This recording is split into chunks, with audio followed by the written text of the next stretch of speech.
Hello, and thanks for joining this podcast. We're taking a look at the measures organisations can take to keep their teams visible, even when they're not working in the office, as the hybrid workplace becomes the norm. I'm joined today by Shaw Consulting Director Chris Shaw.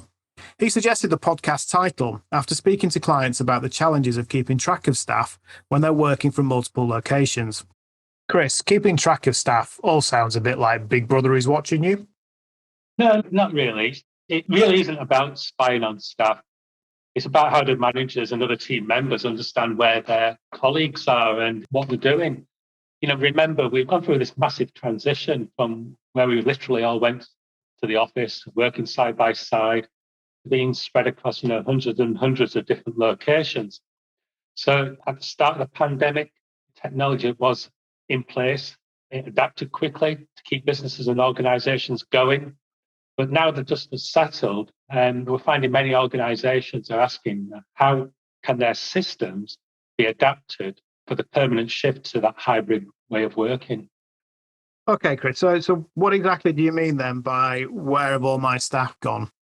Well, really, the reality is it's harder to know where staff are and what they're working on and are they in the office or not.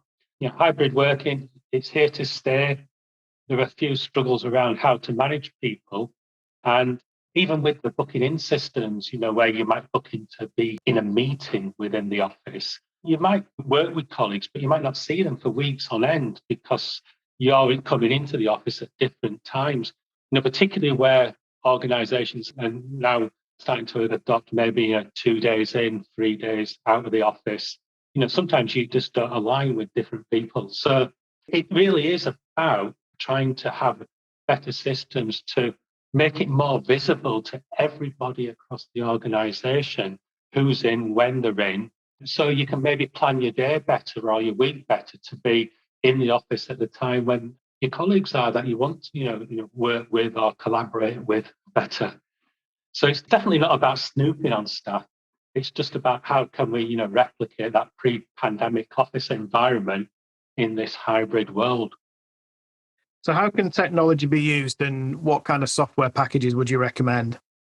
The booking systems that we see and use today around booking a desk space or booking a meeting room, I think that they're going to evolve into giving people across the organization more visibility about where their colleagues are and what they're doing. And there's some really good software systems in there which are coming together, whereas before it used to be separate desk booking systems, separate meeting room systems.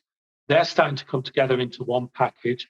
I've seen Microsoft Teams, they're moving into this space where they've got their own booking systems. And with integrations like with SharePoint or Viva Insights and things like this, that's where I think there's going to be more visibility about where people are, where they're working, where they're in the office. Surely this is just about understanding where people are, though, isn't it? No, not at all, Steve. It's about how effectively we're managing staff and the welfare and, how we adapt, the occupational health systems.